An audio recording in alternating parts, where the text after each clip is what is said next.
Aleluia. Queridos, nós somos chamados para amar, nós somos chamados para expressar aquilo que Jesus é. A Bíblia diz que Deus é amor. Fala comigo, Deus é amor. É muito diferente de nós. Nós amamos, não é verdade? Nós amamos a Deus, amamos as pessoas, nós temos o amor dentro de nós, mas nós não somos o amor. Em contrapartida, Deus é amor. E se Ele é amor e nós somos seus filhos, nós fomos chamados para amar. Você pode repetir comigo assim, ó: eu fui chamado para amar. A Bíblia diz, em 1 Coríntios, o apóstolo Paulo foi muito enfático, ele fala o seguinte: que eu posso dar até o meu corpo para ser queimado, eu posso pegar tudo que eu tenho e dar aos necessitados, que se eu não tiver amor, eu nada sou, eu nada tenho. Em outras palavras, não vale nada. A Bíblia diz que, o mesmo apóstolo Paulo falando, ele fala o seguinte: você pode ter todos os dons, você pode profetizar, falar em línguas e fazer coisas sobrenaturais, mas se não tiver amor, de nada serve. Tudo passa, mas permanece a fé, a esperança e o amor. É o que a Bíblia diz. Então, para mim é urgente nós aprendermos a viver como Jesus ensinou, aprendemos a viver a essência do reino de Deus. A essência deste reino é o amor. Tudo foi estabelecido baseado no amor de Jesus. Tudo foi estabelecido baseado num Deus que é o próprio amor, que é a expressão exata do amor, que Ele é a manifestação do amor mais perfeito.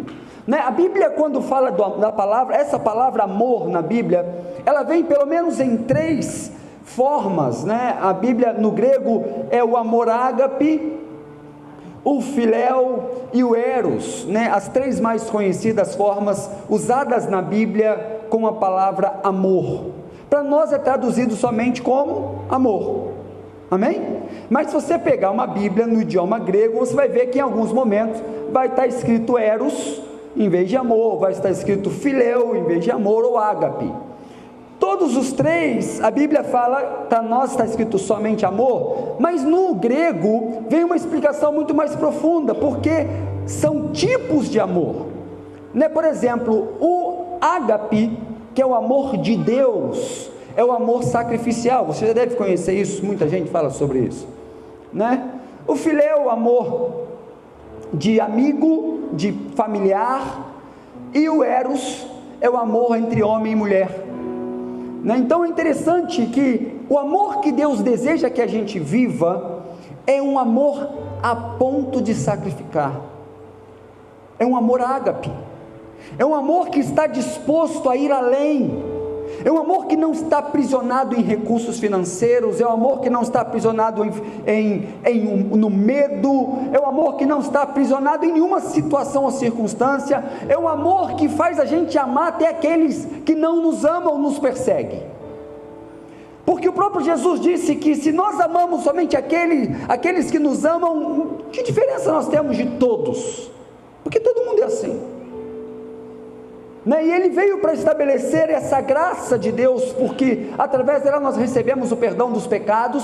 Porém, nós precisamos como cristãos entender e viver esse amor que Jesus tinha, que ao morrer na cruz, sendo crucificado, esbofeteado, amaldiçoado, cuspido, ainda fala: Pai, perdoa-os porque não sabem o que fazem.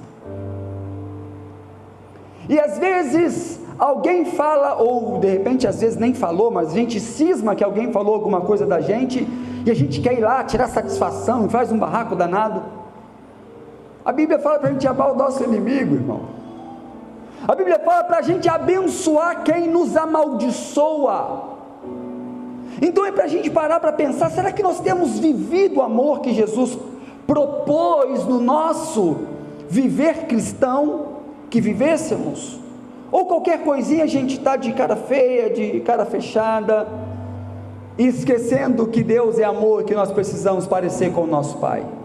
A Bíblia diz: sede, pois, imitadores de Deus como filhos amados. Então nós temos que visar imitar um Deus que é amor, que excede a todo entendimento. Paulo, falando aos Efésios no capítulo 3, ele diz que o amor de Cristo excede a todo entendimento. Ele diz que por esta razão, ele fala assim, capítulo 3, verso 1, ele fala assim: olha, por essa razão eu me ponho de joelho por vocês. E aí ele começa a falar muitas coisas, e ele chega no versículo 14, por aí, ele fala assim: para que vocês possam entender qual é a altura, a largura e a profundidade do amor de Cristo, que excede a todo entendimento. E aí ele diz assim: e assim serão cheios de toda a plenitude de Deus. O quanto a gente força, a gente faz, a gente quer fazer para ser cheio da plenitude de Deus. Você quer ser cheio da plenitude de Deus?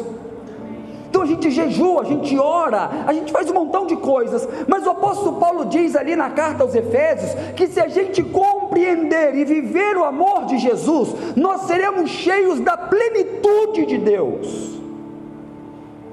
E aí a pergunta é: como está o nível do nosso amor? Às vezes a gente não está amando nem a pessoa que mora do nosso lado, dorme na nossa mesma cama, porque o amor tudo sofre, o amor tudo crê, o amor tudo espera, o amor tudo suporta, o amor jamais acaba. O amor de Deus jamais acaba. O amor ágape, que é o sacrificial, jamais acaba. Então é momento da gente parar para analisar, se fomos chamados para amar, como tem sido esse amor? Como tem sido esse amor no nosso coração? Será que a gente desiste de amar as pessoas?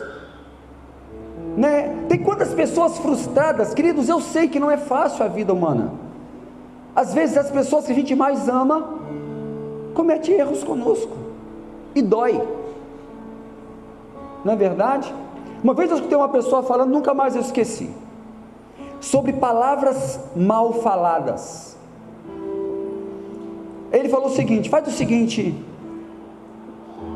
uma mulher falou para um homem: toda vez que você falar algo ruim para mim, eu vou fazer algo, depois eu vou te mostrar. E aí quando ele falava, ela ia, pegava um prego e pregava numa madeira. Ele falava, ela ia, pegava um prego e pregava numa madeira. Só que passado o tempo, ela falou assim com ele. Ele falou com ela: mas por que você está fazendo isso? Ela falou: não, quero te mostrar algo. Ela falou assim: isso aqui é o exemplo do que a gente vive, das coisas que eu tenho escutado de você. Infelizmente esse casal tinha problemas de relacionamento profundo. E aí ele falou: mas o que significa isso? Cada palavra que você me entristeceu, eu preguei um prego aqui. Ele falou assim: mas você não me perdoou? Ela falou: sim, eu perdoei. Porém vem cá. E ela foi lá e começou a arrancar prego por prego. Ela disse o seguinte: olha, isso aqui é o perdão que eu te dei, porém muitas vezes as marcas ficam.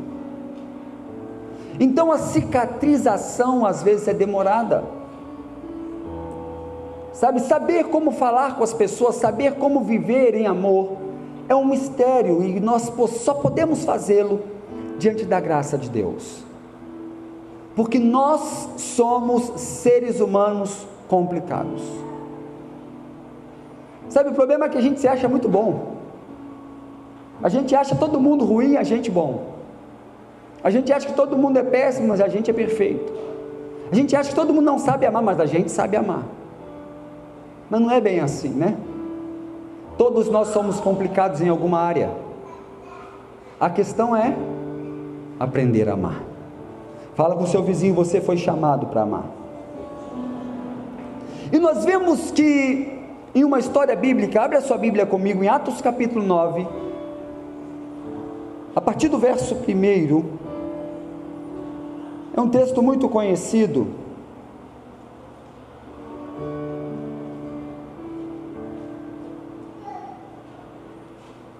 Atos 9, verso 1, nós vamos ler alguns versículos aí, pelo menos até o 19, olha o que diz a palavra de Deus.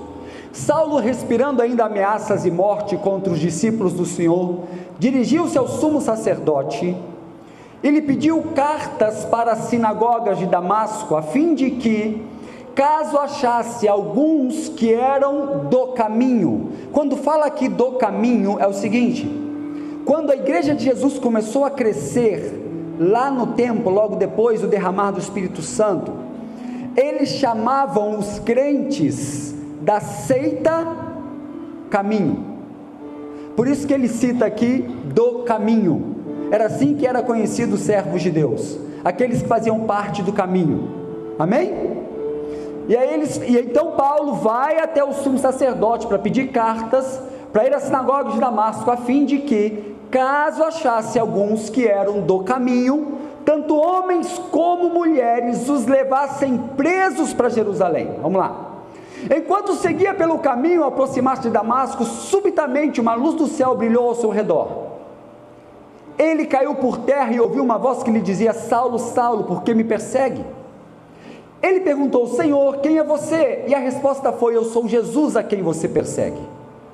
Mas levante-se e entre na cidade, onde lhe dirão o que você deve fazer. Os homens que viajavam com Saulo pararam emudecidos, ouvindo a voz, mas não vendo ninguém. Então Saulo se levantou do chão e, abrindo os olhos, nada podia ver, e guiando-o pela mão, levaram para Damasco. Esteve 3 dias sem ver, durante os quais nada comeu nem bebeu. Havia em Damasco um discípulo chamado Ananias. O Senhor lhe apareceu numa visão e disse: Ananias. Ao que ele respondeu: eis-me aqui, Senhor. Então o Senhor lhe disse: levanta-se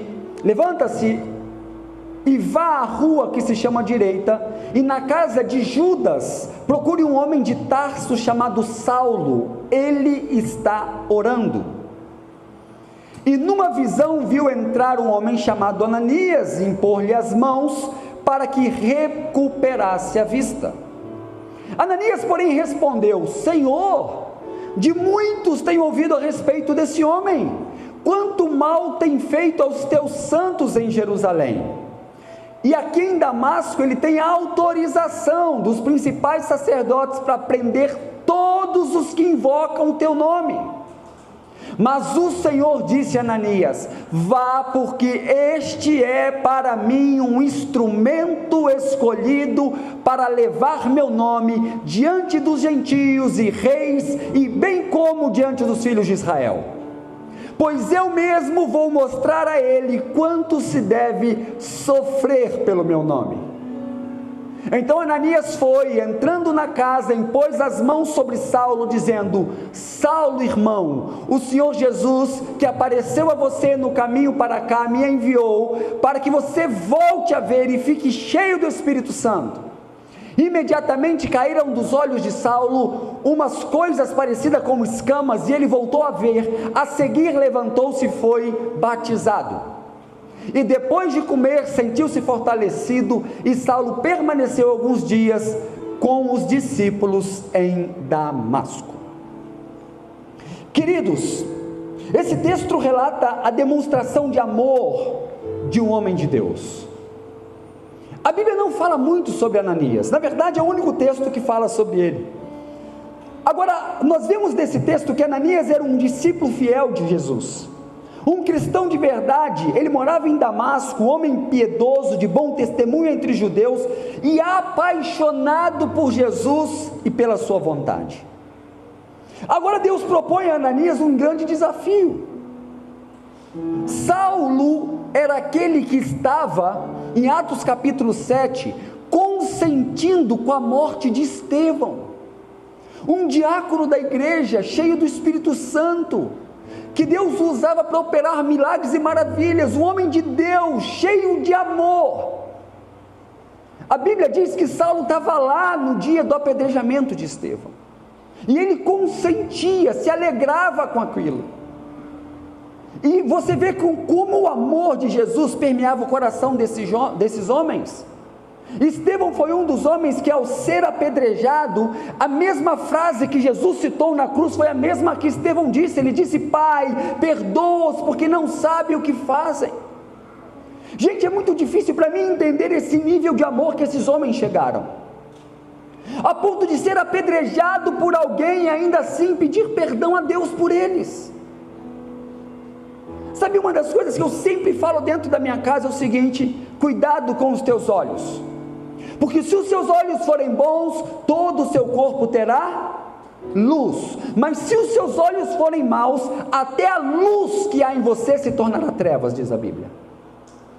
E quando nós falamos sobre ser chamados a amar, eu acho que a gente tem que parar para analisar qual nível de bondade há no nosso coração, quão bons são os nossos olhos, porque a gente costuma muito ver tudo, infelizmente, muitas vezes com olhos ruins.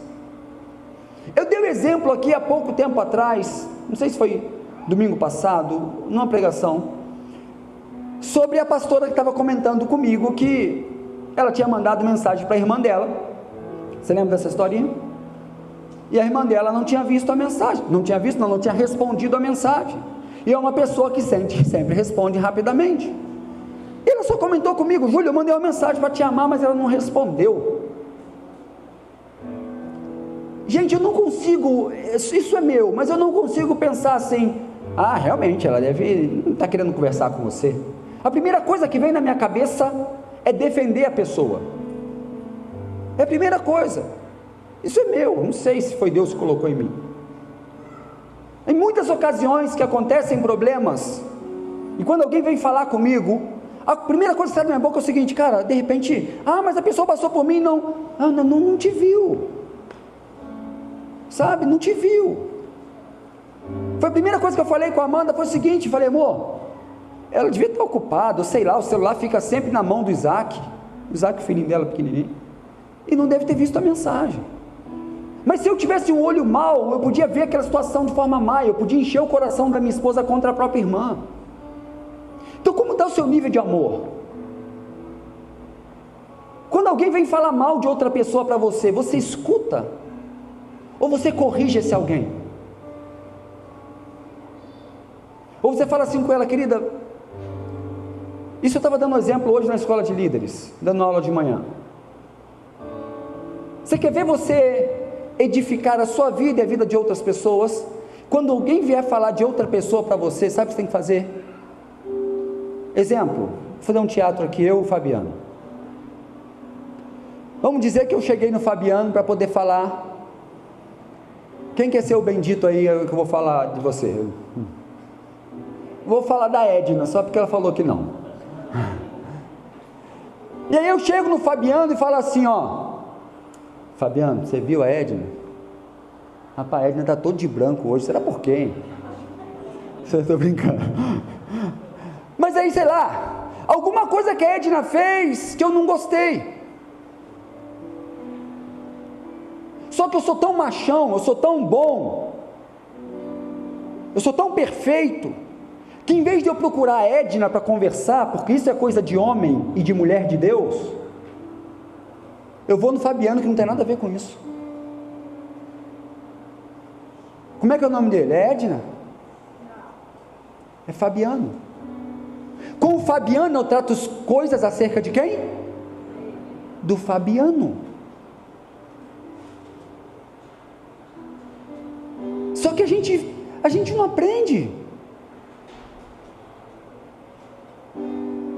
E sabe o que às vezes eu paro para pensar? Às vezes a pessoa fala assim: mas ó, pastor, eu só ouvi, tá? Não falei nada.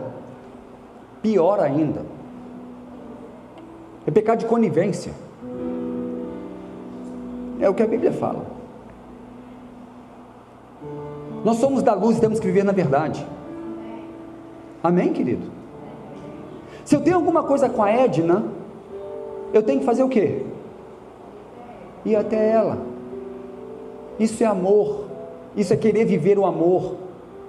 Eu vou até ela e falo assim: Edna, primeiro que eu não vou julgando, porque eu não sei o que está acontecendo, eu não sei o coração dela.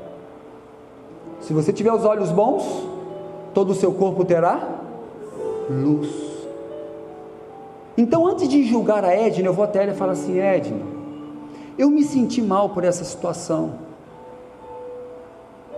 me explica aqui, aconteceu alguma coisa, eu fiz uma coisa que te entristeceu, sei lá, você passou por mim na rua e não me cumprimentou, eu sei lá qual é a situação. e eu dou o direito da pessoa se explicar. Maduro ao ponto de entender que mesmo que ela fale assim, não, estou triste com você mesmo, estou com raiva. Aí você escuta com todo amor, e depois que a irmã abriu o coração, em vez de você julgar, fala, eu te perdoo, eu te peço perdão por isso. Isso é demonstração de amor. Dar chance para as pessoas, dar oportunidade para as pessoas. Amor não é você deixar de corrigir não, porque o pai corrige porque ama. Tem muita gente errando com a criação dos filhos, sabe por quê? É tudo sim, não fala não para nada, só passa a mão na cabeça, não está certo. O amor corrige. A Bíblia diz que Deus é amor, e Ele corrige por quê? Ama. Agora vamos lá. Então esse homem chamado Saulo, que estava ali perseguindo a igreja, ele foi para Damasco com essa intenção de levar preso tanto homens como mulheres. Ele não perdoava se era mulher, não importava. Ele era um extremista dos judeus. E a Bíblia diz que mesmo que diante de toda essa situação, Jesus escolhe Saulo. Aí a gente começa a ver o amor. Querido, deixa eu dizer uma coisa para você. Você imagina o tanto de amor que Deus tinha por Estevão? Imagina como os céus recebeu esse Marte, que entregou a vida por amor a Jesus. Você consegue imaginar? Eu acho que o próprio Jesus estava lá no céu de braços abertos quando Estevão estava chegando. E mais do que isso, ele fez até questão de mostrar, filho, antes de você chegar aqui em cima, você já vai ver como é que é. A Bíblia diz que quando ele estava para ser apedrejado, ele viu os céus abertos, e viu o Pai assentado no trono, Jesus ao seu lado. Em outras palavras, Deus estava falando assim, ó, estou te esperando, meu amado. Você está entendendo? E agora então é um cara que consentiu na morte desse homem. Fala com seu vizinho assim: se Jesus não despreza ninguém, quem somos nós para desprezar? E aí nós vemos esse homem chamado Ananias, que ele tinha um coração igual ao de Deus. Ele a princípio, nós lemos o texto, ele a princípio expõe o medo dele, amém? Ele fala, mas Senhor, em outras palavras assim, quase que eu vejo Ananias falar, você está doido? O senhor sabe de quem o senhor está falando? O senhor está falando de Saulo. E Ananias deu até uma explicação para Jesus, né? Ele está vindo com cartas dos sacerdotes, ele tem autoridade para pegar a gente. O senhor não sabe o que ele fez em Jerusalém? Em outras palavras, o senhor não sabe o que ele fez com Estevão e com tantos outros. Aí o amor, que é soberano, fala assim, olha, vai lá meu filho, porque ele é vaso escolhido para mim. Deixa eu dizer uma coisa para você, aprenda a mudar a sua ótica. De repente você olha alguém caído pela rua, ou um familiar seu mesmo, que tem um vício. Ô querido, deixa eu dizer uma coisa para você, enquanto você declarar, você não presta, você é um viciado, você vai morrer nesse vício, ele não vai mudar. Não é assim que Deus vê um viciado, não é assim que Deus vê uma prostituta, não é assim que Deus vê um pecador. Enquanto Ananias por um momento via um perseguidor, Jesus via um vaso escolhido. Acho que você não entendeu. Só que a gente fala que ama as almas. Enquanto todo mundo via um perseguidor, Jesus via um vaso escolhido. E de repente você vive isso dentro da sua casa, com um filho que te persegue, que tem sido rebelde, ou com o marido ou esposa, sei lá qual o problema. Comece a declarar em fé, essa pessoa é um vaso escolhido de Jesus, Jesus ama ela também. Se ele amou você, se ele me amou, por que não vai amar o perdido? Quem somos nós para fechar as portas do céu para alguém? Nós somos chamados a amar. E Ananias, ele responde: Senhor, ele está matando todo mundo. Aí Jesus fala com ele: vai lá, porque ele é um vaso escolhido para mim. E então Ananias sai da sua zona de conforto. Eu acho que ele ainda foi ainda com medo, mesmo tendo a palavra de Jesus, ainda com medo ele vai até Saulo. E aí o que acontece é tão maravilhoso. Olha o que fala, deixa eu achar o verso aqui.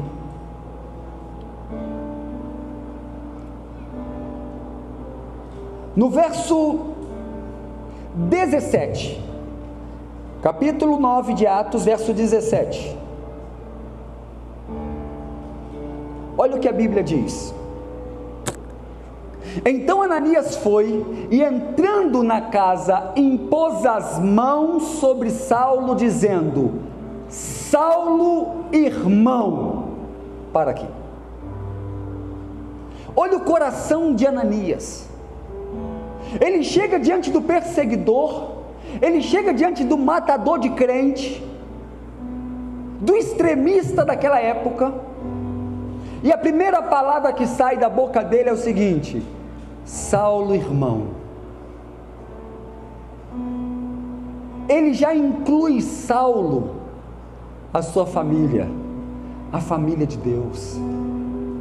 Ele não despreza Saulo no seu coração, ele não despreza aquele homem. Ele chega e fala: Saulo, irmão, o Senhor Jesus me mandou vir aqui.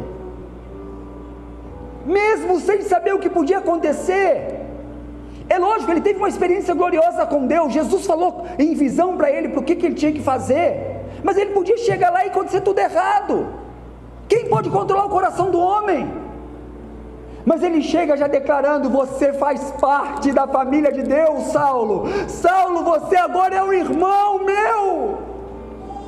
Que amor é esse, queridos? Que amor é esse? Nós temos visto aí a igreja sendo perseguida no mundo afora. Quantos crentes decapitados. Aí imagina que você ganha uma viagem para um lugar desse aí, para passear. Não para fazer missões não, para passear. E aí você chega lá, e aí tem um muçulmano brabo daquele lá. E aí Jesus fala com você assim, ó, vai lá e fala com ele que ele é um vaso escolhido meu. Ai meu Deus do céu, onde você vai me colocar? Se eu for lá, ele pode me matar. E eles matam mesmo, irmão.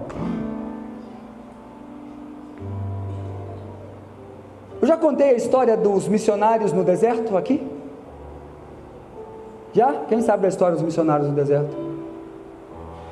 Contei aqui, não contei? Não. A pastora tem a memória melhor que a minha, então eu pergunto para os universitários. Deus chamou alguns missionários num país muçulmano e falou com eles assim: enche o carro de Bíblia e eu vou mostrar um caminho que vocês devem seguir. E aí eles começaram a orar e falou: meu Deus, mas pai, se alguém pega a gente com essas Bíblias, é morte na certa, é morte na certa. E Deus falou com eles mais uma vez: só vai e obedeça. Eles encheram o carro de Bíblia e foram, e Jesus os guiou, e eles chegaram num lugar totalmente deserto, e estavam ali parados. Aí não sabia: Jesus, será que a gente pensou demais? Será que a gente pensou que era de Deus e era da carne? E eles orando ali, orando, com medo, porque se vem algum muçulmano ali, algum extremista, ia matá-los. E de repente, eles veem um muçulmano se aproximando. E quando o homem chega e vê o carro, ele se aproxima e fala assim, eles já estavam tremendo na base. A pergunta daquele homem foi: vocês trouxeram o livro? E aí diz a história, esses missionários dizem que eles entraram em uma crise, porque falaram assim: será que é um homem disfarçado, e ele descobriu que a gente trouxe a Bíblia, e se a gente fala que trouxe o livro, ele mata a gente. Mas eles já estavam ali mesmo. Eles viraram para o homem e falaram: nós trouxemos o livro. E pegaram a Bíblia e deram na mão daquele homem. Aquele homem automaticamente abraçou aquela Bíblia e chorou amargamente, de felicidade por ter aquela Bíblia. E aí depois que aquele homem chorou, os missionários viraram para ele e falaram assim: mas por que o senhor está chorando tanto? Aí ele falou assim: olha, Jesus apareceu para mim, e eu me converti, eu me entreguei, e eu sou apaixonado por Ele, e tudo que eu queria era uma Bíblia. E Ele me disse: vai nesse lugar, e você vai encontrar um carro, e eles irão entregar o livro para você, e nesse livro vai estar tudo escrito sobre mim. E aqueles missionários ficaram assim: uau, meu Deus, que maravilhoso. Mas alguém perguntou assim: e quando foi que o senhor teve esse encontro com Jesus? Aí aquele homem disse: há quantos anos atrás?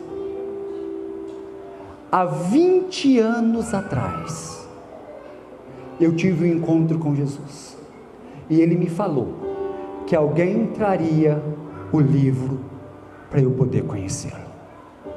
E desde então, todos os dias, nesses 20 anos, eu venho nesse lugar, nesse mesmo horário, porque ele falou que um dia o livro iria chegar.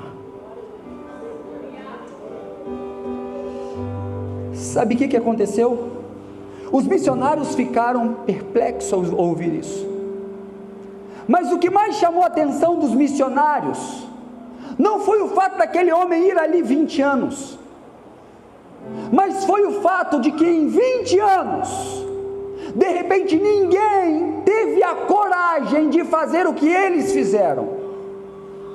Pode ser que Deus mandou vários outros irem naquele mesmo lugar durante todos esses anos, mas ninguém teve a valentia daqueles missionários, que amaram o reino de Deus e ao Senhor mais do que a própria vida.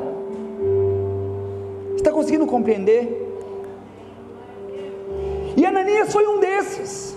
Ele foi até um homem que era um matador de crente, e a primeira coisa que ele faz é demonstrar o amor de Jesus. Irmão Saulo, eu estou aqui, irmão Saulo, e eu vim de uma forma tão poderosa, enviada por Deus. Jesus falou: vai lá, impõe a mão sobre ele para que ele volte a enxergar, para que ele seja cheio do Espírito Santo. E a Bíblia diz que isso acontece, e Saulo ali, ele é tocado por Deus, e logo é batizado e se junta aos discípulos. Um homem improvável, que não era amado por ninguém, que era temido pelas pessoas. E quantas pessoas a gente lidar com elas no nosso dia a dia, que a gente olha aos nossos olhos e fala assim: isso aí não vai dar para nada. Aí a Bíblia diz: quem te constituiu juiz? Não há impossíveis para Deus, meu irmão. Deixa eu dizer uma coisa para você. Quantos aqui nasceram num lar cristão, num berço evangélico? Levanta a mão. Nasceu já. Fica a mão levantada, por favor. 1, 2, 3, 4, 5, 6, 7, 8, 9, 10, 11, 12 pessoas. A gente deve ter umas 100 pessoas aqui hoje. De 100, 10%, vamos dizer assim, nasceu num lar evangélico. Teve a oportunidade de ser ensinado quando criança, não é verdade? E glória a Deus por isso. E nós outros 90% que não nascemos? Eu também não nasci no lar evangélico. Nós também éramos improváveis para sermos salvos. Ou você acha que Jesus te chamou porque você era muito bonzinho?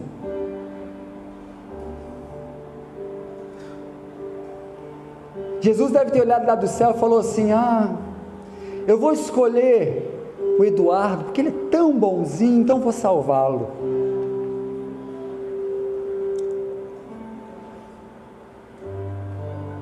Muitos de nós éramos perseguidores de crentes. Eu passava na igreja que tinha na rua onde eu morava e gritava: vocês são tudo maluco, Deus não é surdo não.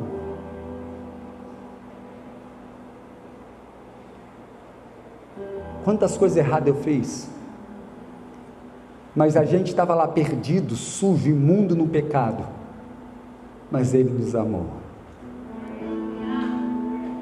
Mas o mais legal disso tudo é que não só Ele nos amou, mas alguém cheio dele também nos amou.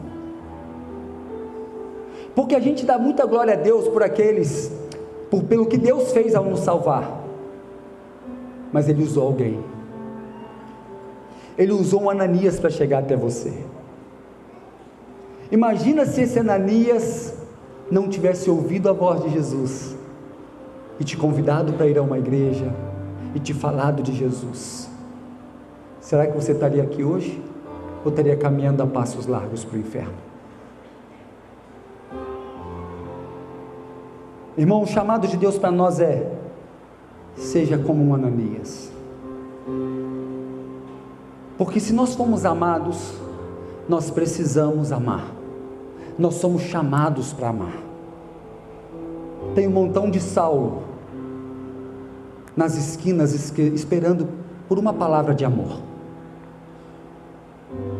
Só que a gente julga antes de conhecer, a gente olha e fala: não, mas isso aí não tem jeito não. Que não tem jeito? Não tem jeito para o mundo, mas para Jesus tem jeito. Eu tive jeito, você teve jeito, mas agora nós passamos a ser super santos, que achamos que os outros não têm jeito. Não há impossíveis para Deus.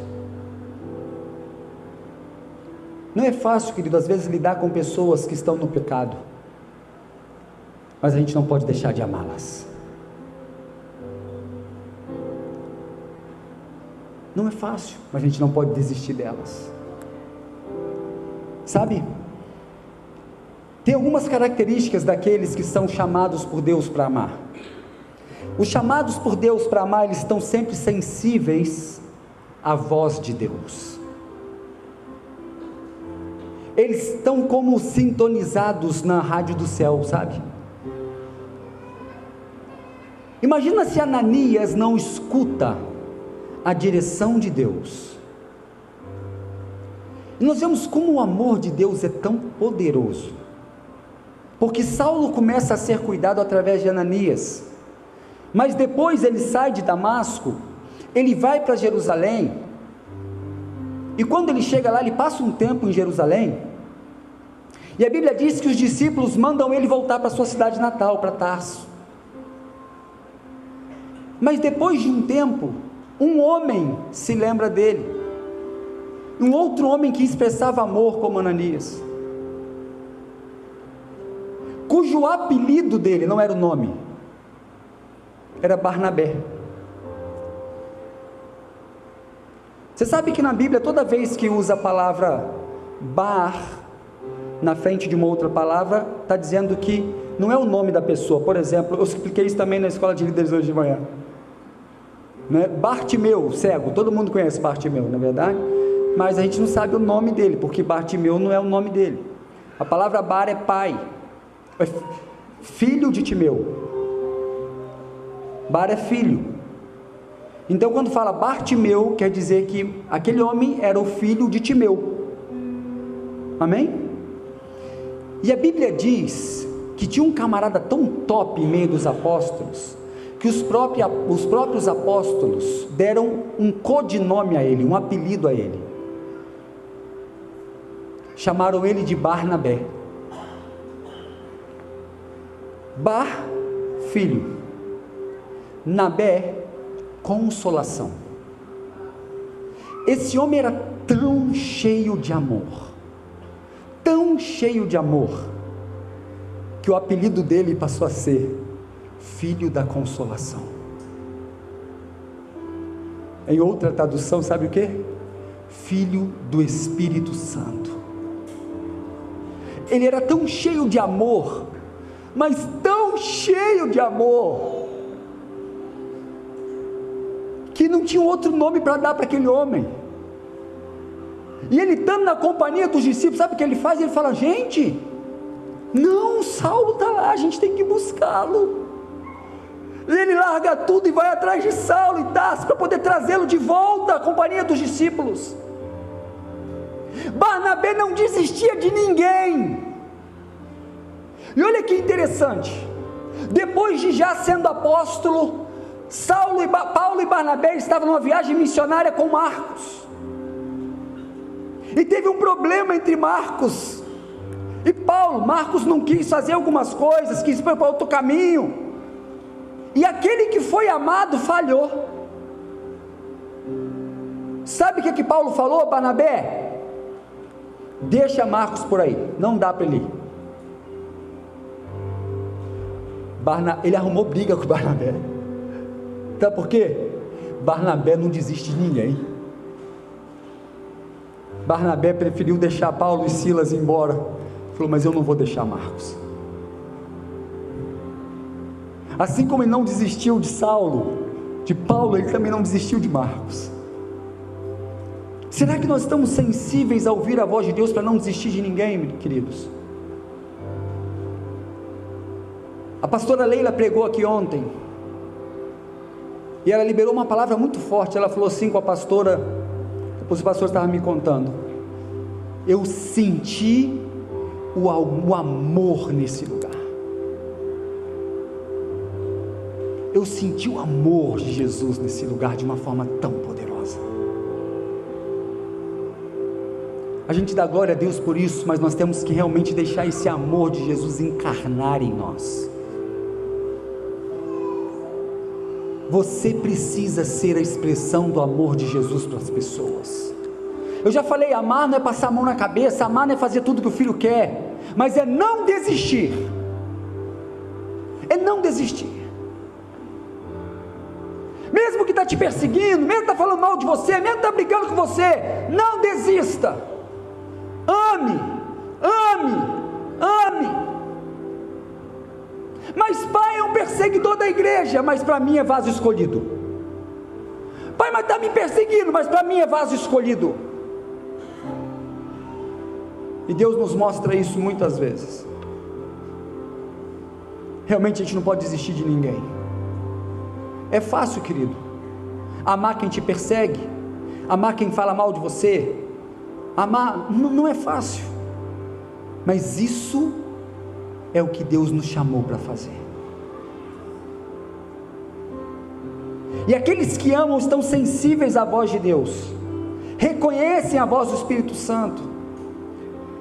Sabe por quê? Porque existem muitas vozes por aí, mas a gente tem que estar atento e conhecer a voz do nosso Pai, porque se a gente não conhecer a voz, a gente acaba não obedecendo. E para isso a gente tem que ter tempo com Deus, é conhecer e prosseguir em conhecer aquele ao qual você fala que ama. A gente precisa disso. Agora, um reflexo do amor, um outro reflexo do amor, é obediência total. Fala comigo, obediência total. A obediência não é obediência se ela não for total. Obediência parcial é desobediência. Eu obedeço, mas você me mandou fazer isso aqui, por exemplo, pega essa caixa e põe para lá. Eu peguei e pus, mas eu pus meio metro para cá. Ele pegou, é um ato de obediência. Ele até quis fazer, é um ato de obediência, mas foi uma obediência completa ou parcial? Ele deixou na metade do caminho. Obediência só é obediência quando está sendo feita ou realizada de uma forma total e plena. Sabe, Ananias podia falar assim: vou fazer o seguinte, Senhor, eu vou mandar alguém lá e falar para ele isso que o Senhor me falou. Não, a ordem é você, Ananias, vai lá porque eu já mostrei para ele que você vai lá. Sabe, quem ama obedece. O Senhor Jesus foi muito claro, ele falou assim: quem ama obedece os meus mandamentos. Quem ama ama não põe em xeque o que a Bíblia diz. É a Bíblia que diz, eu tenho que fazer. Amém? O resultado, ou na verdade a prova de quem ama Jesus, em sua totalidade, é que obedece a Ele. Que adianta eu falar que eu amo, mas não obedeço? Que amor é esse? Sabe, amar é um requerimento para a vida no reino de Deus. Nessa terra aqui não, para viver da maneira mundana não, mas se você quer viver o reino de Deus na terra, você tem que aprender a amar, tem que aprender a engolir o orgulho, tem que aprender a perdoar, sabe, não tem como viver o reino de Deus se a gente não aprender essas coisas. Mesmo aqueles que aos nossos olhos de repente são os piores, quem somos nós para dizer que eles não são dignos de serem amados? Quem somos nós para dizer que Jesus não os ama e não tem um plano para ele? Porque o pior naquela época para Jesus era um vaso escolhido. E você que não nasceu num berço cristão, você já foi um pior na sua época, mas para Jesus você era um vaso escolhido. Todo mundo podia falar assim: olha, isso aí não dá para nada não, mas Jesus estava lá de cima falando: mas para mim ele é o vaso escolhido.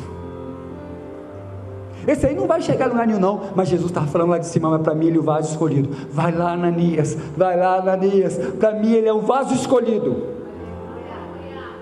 E quantos vasos escolhidos de Deus nós estamos deixando de manifestar o amor de Jesus a eles? Nós somos chamados para amar, e quem ama obedece, querido. Sabe, não tem essa: mas eu estou com medo, mas eu estou... Não importa, vai e obedeça. Mas é difícil amar quem me persegue.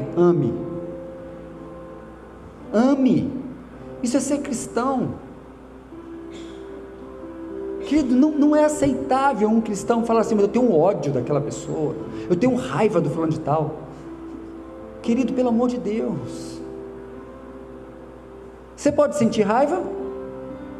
Sim, quem não sente? Uma vez perguntaram para a esposa, não me lembro o pastor, mas para a esposa de um pastor muito conhecido aí no Brasil, falou assim para ela: você já pensou em se separar do fulano de tal? Aí ela falou assim: separar não, pensar em separação nunca pensei não, mas em homicídio eu já pensei algumas vezes.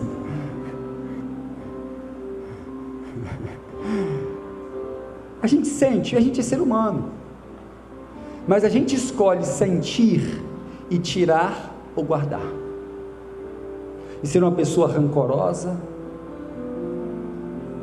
brigona, iracunda, é com a gente. Mas os frutos do Espírito é amor, paz, longanimidade, bondade, fé, mansidão, domínio próprio. Contra essas coisas não há lei.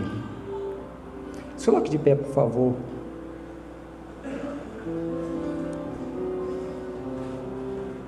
Agora, quem ama tem atitudes de amor, não é só da boca para fora. O que a Bíblia diz? Deus amou o mundo de tal maneira, e aí ele disse assim para o mundo: mundo, eu te amo. Foi isso? Não. O amor, ele precisa ser seguido por uma ação. Deus amou o mundo de tal maneira que ele então deu o seu melhor, o seu Filho amado. Por isso nós estamos aqui hoje celebrando a ceia, porque Deus realmente nos amou. O amor, ele é seguido de atitudes.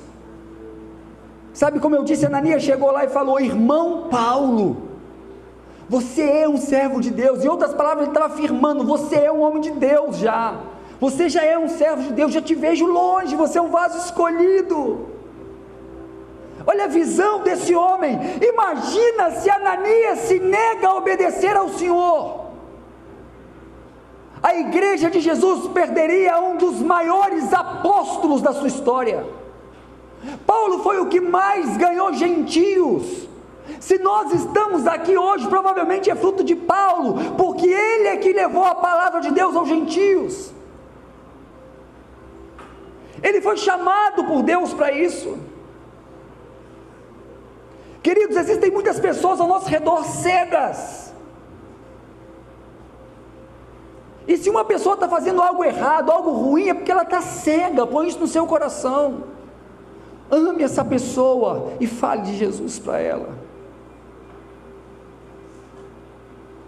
Mas pastor, eu estou tendo luta com um crente lá no meu serviço, que ele é bendito. Ore, perdoe, ame, converse, peça perdão. Ah, mas eu estou certo, e daí? Peça perdão. Jesus falou que se você tem alguém que tem algo contra você, não está falando se eu tenho algo contra a pessoa, fala que a pessoa tem algo contra mim, eu tenho que, antes de ofertar, olha como é sério, eu tenho que deixar minha oferta, ir lá, me consertar com a pessoa que tem algo contra eu, não sou eu que tenho contra ela, e depois voltar e ofertar. Se a gente não pode nem ofertar, querido, se a gente tiver algo contra alguém, ou alguém tendo algo contra nós, sabe, a Bíblia diz, enquanto a vocês, segui a paz com todos, segui a paz com todos. A nossa maior característica tem que ser o amor. Fomos chamados para isso. Amar até aqueles que nos perseguem. Isso é ser discípulo de Jesus. O amor dele por nós foi o que nos fez estar aqui hoje, num dia de ceia, para lembrar do que ele fez. Ceia é um memorial, é o que nos faz lembrar do que Jesus fez por nós, quando ainda éramos pecadores. E a mensagem é essa: assim como ele fez por nós, façamos nós pelos demais. Esta é a mensagem. Nós fomos chamados para amar incondicionalmente, quem quer que seja. Nós somos chamados para amar. Ah, pastor, mas a pessoa é difícil. E daí? Você também é. Você também é. Nós somos chamados para amar. Eu quero ler um texto com vocês, Romanos no capítulo 13. Nós vamos ceiar. Versículo 8.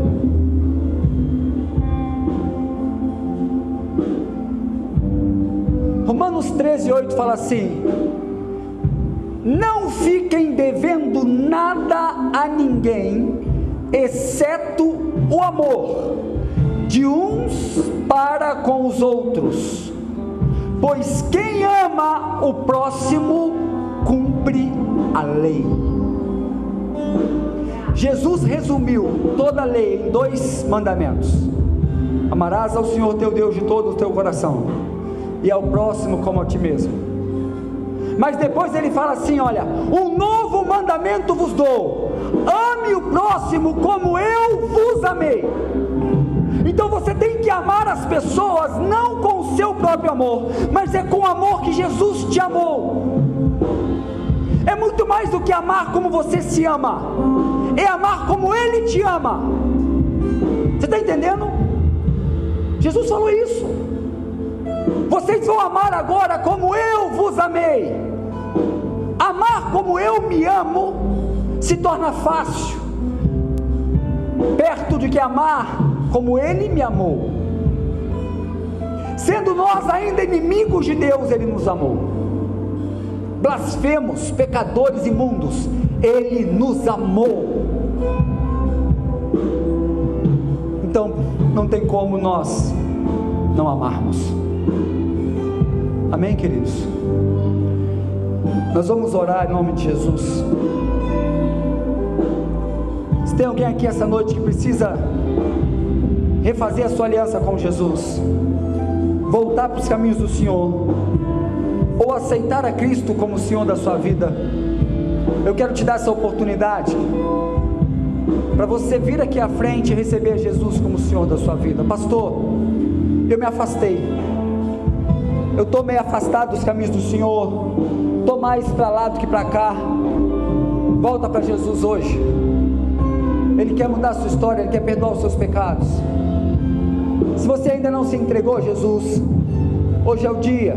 Ele te ama, Ele te ama, Ele te ama, Ele te ama. Se tiver alguém essa noite, pode vir aqui. Eu queria chamar as pessoas que vão servir, por favor.